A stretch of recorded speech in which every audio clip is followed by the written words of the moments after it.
Yo, Bakayalo Kono Yalo, et oui, on se retrouve pour une vidéo TPMP les amis. Le chef Otaku a insulté une partie de sa communauté. Il les considère comme des golemons parce qu'ils ont apprécié Dragon Ball Daima, surtout l'épisode 18 et toute la série bien évidemment. Mais voilà, on va y revenir parce qu'il y a eu pas mal de gens qui ont réagi, notamment des youtubeurs. Et on va s'attarder sur ce cas-là. On va analyser aussi le comportement du chef Otaku, bien évidemment.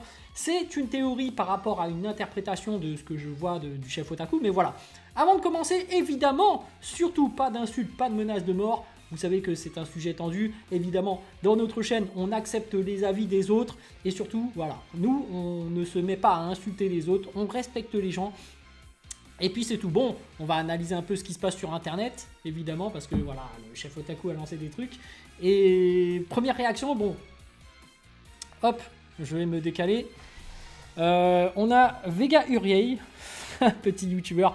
Il y en a d'autres évidemment sur internet, mais voilà, je parle de Vega Uriei parce que voilà, on va lui donner un peu de force. Je sais qu'il fait beaucoup de vidéos sur les mangas et que ça bide un peu, donc on va lui donner un peu plus de force. Après c'est relatif, hein, ça fait quand même comme des vues, mais ça dépend. Et il a réagi à la vidéo du chef Otaku, donc on va voir ce qu'il en pense et après je vous donnerai mon avis. Donc c'est parti. C'est triste, mais c'est un manga pour Mongol. Et je ne suis pas du tout d'accord. Daima a ses défauts, mais a aussi ses qualités. Et je ferai une vidéo bilan, dans laquelle je reviendrai sur les qualités et les défauts de Daima, forcément. Mais qu'on aime Dragon Ball Daima est un choix. C'est pas parce que tu n'aimes pas quelque chose. Et là, je parle au chef Otaku, si tu regardes la vidéo, bon, je sais que tu t'en fous, tu t'auras rien à foutre. Il y en a qui aiment l'animation, juste de pas se prendre la tête, de regarder un bon divertissement. Tant que ça propose quelque chose de sympa, bah c'est cool. Ce n'est pas un animé psychologique comme on peut avoir sur Monster ou Death Note encore. Là, oui, il y aura des trucs à dire. C'est aussi un animé pour enfants de base. Même s'il est aussi conçu pour ceux qui ont connu Dragon Ball GT, etc. D'où la transformation du Super Saiyan 4 à la fin de l'épisode, par exemple. Tes insultes et ta médisance n'ont aucun intérêt. Pour les fans de Dragon Ball, c'est-à-dire on a le droit d'être fan si on le désire. Bon, voilà. Vous voyez qu'il y a d'autres petits youtubeurs et qui prennent directement les insultes du chef Otaku au premier degré. Donc je vais vous analyser ça parce que pour moi en réalité ce n'est pas vraiment enfin plutôt évidemment dans la forme elle est pas bonne, il faut pas insulter évidemment, c'est une mauvaise chose, mais derrière qu'est-ce qu'il veut nous dire en fait? Le fond c'est quoi? C'est qu'en fait le chef Otaku il est frustré de ce que devient la licence Dragon Ball, c'est à dire que c'est vraiment quelque chose qui est devenu marketing. C'est vraiment quelque chose qui est là pour vendre. Et en fait, ce qui était bien dans Dragon Ball, du moins pour le chef Otaku, c'était ce côté vraiment où il y avait quelque chose de travaillé, d'écrit, il y avait un bon scénario, il y avait quelqu'un derrière, Akira Toriyama, qui était là pour vraiment faire plaisir aux gens et il avait un certain talent pour vraiment te mettre dans une ambiance, pour te mettre dans une histoire, pour vraiment te hyper, te mettre bien. Et le défaut, c'est que maintenant... et c'est pour ça que le chef s'énerve, ça le frustre, c'est que c'est vraiment devenu une usine à vendre des figurines, une licence à faire du pognon. Et on le voit parce qu'ils balancent que du fanservice et ils se prennent beaucoup moins la tête au niveau du scénario. Donc, en réalité, malgré tout, même si ça devient vraiment marketing, vraiment, ça s'adresse à un autre public, on va dire. Hein. On voit que ça ne cherche même plus à innover, à raconter de nouvelles histoires, mais ça joue vraiment sur le côté nostalgique, avec du fanservice, et même parfois ça cible des enfants plus petits, il y a des histoires un peu étranges. Ça plaît à des gens, malheureusement. Et en fait, ces gens-là, vu qu'ils manifestent que c'est bien, bah ça fait que la licence continue. Et d'ailleurs, lorsque les gens manifestent que c'est bien, ils vont acheter des goodies, des figurines, etc. Donc ça fait que la licence continuera dans cette voie. Et c'est ce qui est frustrant pour le chef Otaku, parce que lui, il aimerait retrouver le bon Dragon Ball de l'époque. Être vraiment, voilà, ressentir toutes ces émotions qu'on a ressenties avec le bon Dragon Ball Z de l'époque. Mais bref, on va revenir par rapport à autre chose qui fait débat sur internet, évidemment. Donc je remets, c'est par rapport à ce que dit le chef Otaku. Donc comme d'habitude, la forme n'y est pas, mais le fond, on va l'analyser. C'est reparti. Hop. Mais voilà, l'autre ils font une frise pour te dire les dates avec lesquelles ça se passe, du coup, il y a la date, donc ça se passe dans la même continuité alors que c'est pas possible. Et les gars font vas-y, parce que la notion de canon au Japon ça n'existe pas. Mais la notion de canon, pas canon, déjà d'où ça n'existe pas, Mais les règles de scénario sont les mêmes internationalement parlant. Hein. C'est débile ce que vous dites. Le côté, oui, mais le canon, ça n'existe pas au Japon. Et ta grand-mère la pute, elle existe au Japon aussi ou pas? Non mais... Bon, voilà, vous voyez qu'il se met à insulter. Effectivement, je l'ai laissé pour me faire démonétiser. Mais évidemment, je vais donner mon avis là-dessus par rapport au canon ou pas canon. Parce qu'effectivement, quand tu fais une œuvre, il faut qu'il y ait une cohérence par rapport à tout ce qui se passe. Et il y a une trame temporelle à respecter. Il faut que toutes les œuvres que tu... Enfin, toutes les... Oui, on va dire toutes les œuvres que tu fais sur cette licence doivent coïncider. Il doit y avoir une logique, une suite logique, etc. Et par rapport à Dragon Ball Daima, ce qui perturbe le chef otaku, c'est par exemple que, selon lui, la suite directe, c'est Dragon Ball Super. Donc s'ils sont dans la même timeline, il faut que, par exemple, il justifie le fait que Vegeta, lorsqu'il se fait frapper par Beerus, ensuite, il réagit en se transformant en SSJ2. Pourquoi est-ce qu'il ne se transforme pas en SSJ3? Pourquoi est-ce que quand il combat Beerus, Goku ne se transforme pas en SSJ4, par exemple? Pourquoi est-ce que Kaioshin et Kibito ne sont plus fusionnés? Déjà, d'une chose, on n'a pas la fin de Dragon Ball Daima, et pour moi, c'est évident que c'est canon, en fait. C'est évident, mais je vais t'expliquer pourquoi, en fait. Parce que on n'a pas la suite, on n'a pas les explications, mais c'est très simple, ça se voit. Si Akio Yoku, il a décidé de créer une nouvelle entité, une nouvelle entreprise qui est la Capsule Corporation, je sais plus quoi, pour avoir des projets en parallèle, pour moi c'est une évidence qu'ils partent sur un multivers en fait.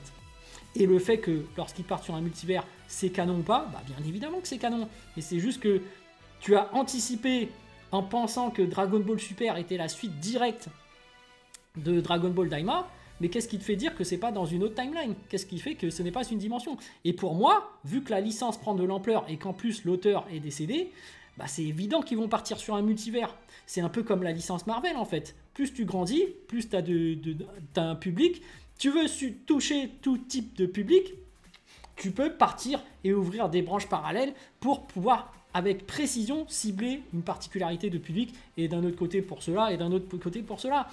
Et c'est ça, hein, quand tu vois Spider-Man, il y a plusieurs interprétations de Spider-Man. Il y a la version papier, mais on a vu que parmi les films, il y en a plusieurs versions. Il y a celui qu'on connaît avec le Spider-Man qui lance ses toiles avec ses mains, il y a celui qui fabrique ses toiles avec son côté scientifique, et pour au final faire un crossover où tous les Spider-Man se réunissent. Donc moi je pense vraiment que Dragon Ball Daima, c'est une introduction au multivers. Et je vais t'expliquer pourquoi en fait. Moi, ma vision des choses, c'est que dans un premier temps, Dragon Ball, c'est Goku qui essaye de devenir le champion du monde. Il devient effectivement champion du monde en battant Piccolo Daimao, mais après ça, il cherche à devenir le plus fort de l'univers et à trouver un remplaçant, une succession par rapport à Gohan. Donc c'est pour ça qu'il entraîne Gohan. À la fin de Dragon Ball Z, Goku devient clairement le plus puissant de l'univers. Et d'un autre côté, il a trouvé son successeur, Oob, pour prendre la relève, pour défendre la Terre. Donc a priori, l'arc se clôture très bien, le manga se termine très très bien. Sauf que pour prolonger la licence, du coup on t'étend l'univers et on te dit que maintenant il y a plusieurs univers. Et on te fait d'ailleurs préciser qu'il y a plus de dieux. Du coup Goku va devenir le plus puissant de tous les univers. C'est pour ça qu'il affronte des gens comme Jiren et qu'il a des pouvoirs divins, on étend encore plus son pouvoir. Sauf que là, Dragon Ball Super, peut-être que ça commence à atteindre ses limites. Donc, à force d'affronter des ennemis différents et variés, là, ce qu'ils vont faire, c'est qu'on va te créer une extension de réalité, on va dire ça comme ça. Du coup, il y aura une réalité alternative, d'autres réalités alternatives, où Goku, il aura des évolutions différentes, avec des SSJ3, SSJ4, tout ce que tu veux, même SSJ5. Pour le fanservice, évidemment, il faut qu'ils vendent. Hein. C'est triste, mais c'est de ça qu'il se plaint. Mais c'est ce qui est en train de se produire. Mais voilà, au niveau de canon, pas canon, c'est canon. Et d'ailleurs, c'est ça leur vision, je pense. C'est que là, ils sont en train de créer des mondes alternatifs. Et au lieu de faire que Goku est le plus fort de tous les univers, ce sera également le plus fort de tous les mondes alternatifs. Donc le Goku va devoir affronter d'autres Goku. Donc il y aura du Goku SSJ Blue contre du Goku SSJ4, et puis après il y aura du Goku Ultra Instinct contre du Goku SSJ5, voilà, il y aura du fanservice à foison. Malheureusement, bon, le scénario, il y en a pas mal qui vont dire « Ah, mais c'est pas ouf et tout », mais n'empêche que d'un point de vue mercantile, d'un point de vue marketing pur, crossover comme ça, fanservice de dingue, ça va marcher, ça c'est certain. Ils vont se faire un paquet de fric. Moi, je peux vous dire que le Akio Yoku, en réalité, c'est un génie du marketing. Moi, je le dis clairement. Là, il est en train de faire un truc. Quand j'ai vu que l'épisode 19 de Dragon Ball Daima, c'était l'épisode le plus vu actuellement de tous les temps, ou je ne sais quoi. Bref, le mec, il a réussi son coup. Hein. On a beau dire qu'on n'aime pas ou que scénaristiquement c'est pas bien, etc., etc. Statistiquement, c'est celui qui se fait le plus de fric et c'était leur objectif. Enfin, du moins, c'est ce qui fait le plus d'audience. Après, au niveau du fric, on va voir par rapport aux figurines et par rapport aux goodies et par rapport aux DLC de Sparking Zero, etc. Mais je trouve que c'est fort d'un point de vue marketing. Bref, est-ce que c'est canon ou pas canon? Voilà, pour moi, tu as ta réponse. Tu as ma réponse plutôt. C'est canon. Et d'ailleurs, ils se servent du côté multivers pour finalement te justifier ça. Et d'ailleurs, ils vont le justifier, je pense, après Dragon Ball Daima, après l'épisode 20. Donc du coup, tu vois, grâce à mon acquis de l'observation, je sais que tu vas râler comme pas possible après l'épisode 20. Tu vas dire que c'est pas logique, ce n'est pas canon, etc. Mais au final, ils vont te dire un peu plus tard que, en fait, c'est un multivers. Voilà, donc ça va se joindre, mais c'est cohérent. En tout cas, le Dragon Ball de base est respecté parce qu'il y a plusieurs embranchements qui suivent, qui se formaient juste après celui-là. Justification facile, mais évidente, et du coup c'est canon. Voilà, sur ce les amis, je vous dis donc à plus dans le bus, ou plutôt à plus tard dans le car, ou plutôt à bientôt dans le bateau.